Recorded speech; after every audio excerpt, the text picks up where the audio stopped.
What is up, everyone? JD here. Got an exciting new Civivi to check out with you guys. Let's jump into it.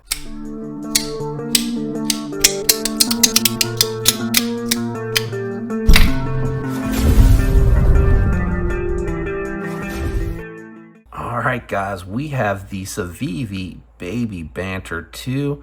I was really excited to see this one. All aluminum construction, has micro milling on it, which that's the part that really excited me. So I'm happy to see that instead of going with a nested liner lock on this particular version, they decided to do their crossbar lock. And I have yet to check out any of Civivi's crossbar locks. So I am very interested to check this one out and share what I have learned with you since having checked it out. The other thing that I noticed that changed, I believe the original Civivi Baby Banter had flat scales with chamfered edges. This one coming with contoured scales, so it should be better ergonomically. I also believe there is a slight size bump on the handle. That's gonna suit your boy really, really well. Now, this one's thumb stud only action has a satin finish on it, a little bit more satin, a little less polish on it. So I really like the finish on here. You got a spear point blade shape on there. You got a fuller up here for additional space to land onto. This is gonna be great for fifth pocket carry, pouches, and pocket slips. This is going to be a nice companion carry, but if you like small knives, this is actually going to be really hand filling. I just ever so slightly hang off of the back. I'm able to get a full 4-finger grip. I have to go into a trigger pull position to stay behind the edge there. Hopefully you'll be able to see where my finger is landing. You got a hollow ground Nitro V blade on it. At least I think it's hollow ground. I might have to look that up. It could be a really thin flat. It's so thin, it's really hard to tell. I thought this was, yeah, it definitely feels like a hollow. I can feel the ramp up there. So it is going to be a really thin, slicey knife. Very simple construction on here, which we will do the disassembly in another video. Aluminum backspacer, and I think out of the gate, there's 3 color options. And I think there's 2 scale choices on this one. I think there's 2 aluminum and I think 1 micarta. So the big question is, how did they do with their crossbar lock? The first thing that was a little bit of a disappointment, it's not adjustable.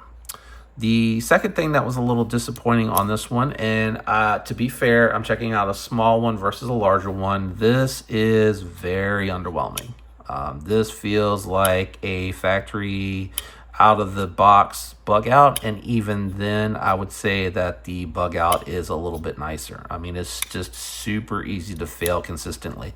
Now if you flip it, it flips fine, and admittedly I haven't had this one a ton in the pocket since getting it, so maybe it needs to be broken in. Now I do want to mention that in the disassembly, my intent is I have thicker Omega springs. I'm going to try that to see if, like my bug out, if that improves the action for me. And then also cleaning it up a little bit. There's a little bit of lock stick. What did I do with that? I've been trying to manage that by just hitting it and making sure there's no oil on there. But really I need to take this apart and make sure if there was oil on it that it didn't get on the lock itself. See, like when I do that, it feels like it gets it away a little bit. And then I think it's probably hanging out on that crossbar a little. So taking it apart, cleaning it, and just making sure that there's no oil on that crossbar lock itself is probably going to do me some favors in getting rid of any potential lock stick. And it's hard sometimes to see oil if it's clear that it's on there, but when I cleaned it I noticed a difference, and then after a few flicks it kind of goes away. I do definitely need this pocket clip, so I'm glad it is nearly the full length of the body. I was kind of hoping they would do like Benchmade and do a shorty, and I mean this is so small, maybe it is a shorty and I'm just not realizing it. But we'll check them out compared to some others here on the table. But you really got to fire this one, and it is disappointing because if you do, like me, like to reverse flick, you really got to get the leverage there, or you're gonna, and I totally was trying to fire it, gonna miss. Took it down to the garage to do some cutting with it. This is not meant to break down boxes, but I did just want to see how the hollow ground performed. Nice factory edge, and it did well. You know, it cut through the cardboard fine. It really excelled in the pinch grip, doing the trace cut and detailed work on the table. And then this is going to be fantastic again, just for opening stuff up. Or if you like a small knife and occasionally just need it to break down something like into a smaller section for your Amazon package to fit into your recycling bin, this will get the job done. Nitro V, really easy to strop and maintain the factory edge. Very easy to learn how to sharpen on. If you have an angle guided system, I recommend that you have an angle finder, the little magnetic ones. Those will really go a long way with that. These probably have these stamped ceramic bearings that come in all Civivis, and really they're going to be just fine. No issues whatsoever.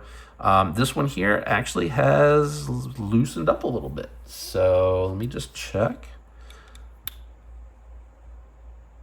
It's thread locked. It could be that it's just the really small bearings, guys. Let's do some size comparison, and then we'll go ahead and wrap it up.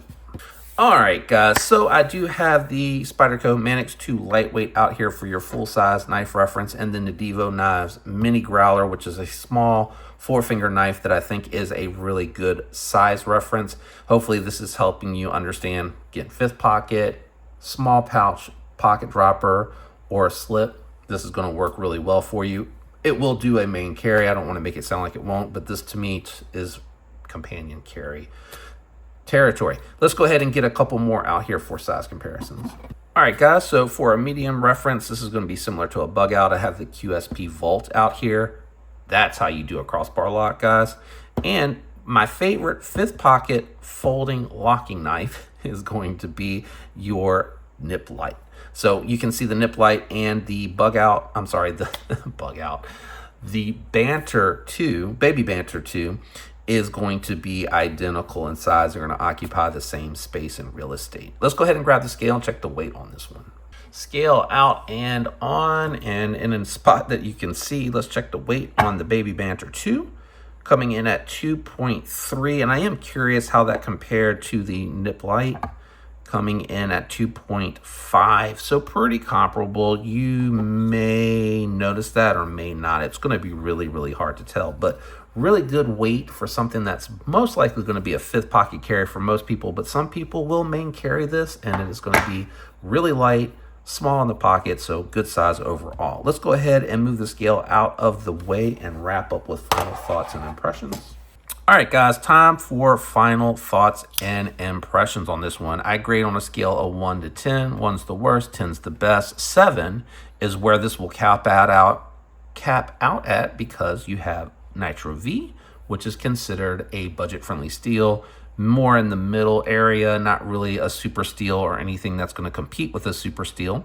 You have aluminum scales with a crossbar lock and a reversible clip with all steel hardware, all allowing this to be an affordable pocket knife for sure. Having said that, the things that I take into consideration is performance, price, build quality, ergos, and overall functionality.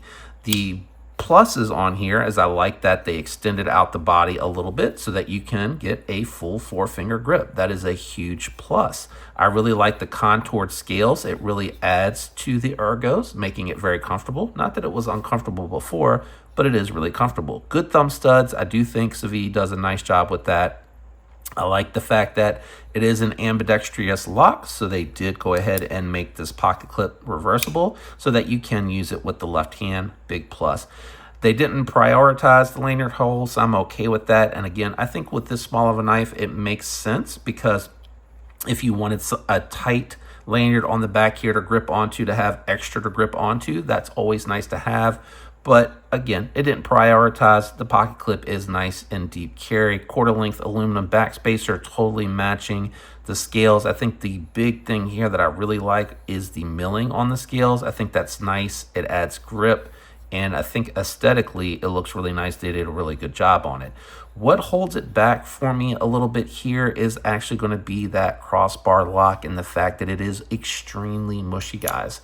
Very mushy out of the box. You're going to have to really rip it or get this broken in better than I have so that it will fire. Now, I will say adversely, I am going to try the beefier springs on here if they fit.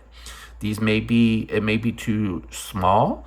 The bug out springs that I have, the bug out's going to be a little bit thicker or a little bit bigger. So those springs may not fit. I may not be able to do that. So I have to decide if these springs are going to be good enough. The other thing that I thought was a little bit of a miss, I double checked the package, no extra springs. Everything that comes from Kaiser comes with extra springs. And I want to say the QSP and the CJRB, I believe, came with extra springs. Let me know in the comments if that's right or wrong. It's been a little bit since I checked those packages, but I want to say that I believe that those crossbar locks are coming with extra springs. I know Kunwu does, but Kunwu is more premium, so I'm not really trying to compare it to that.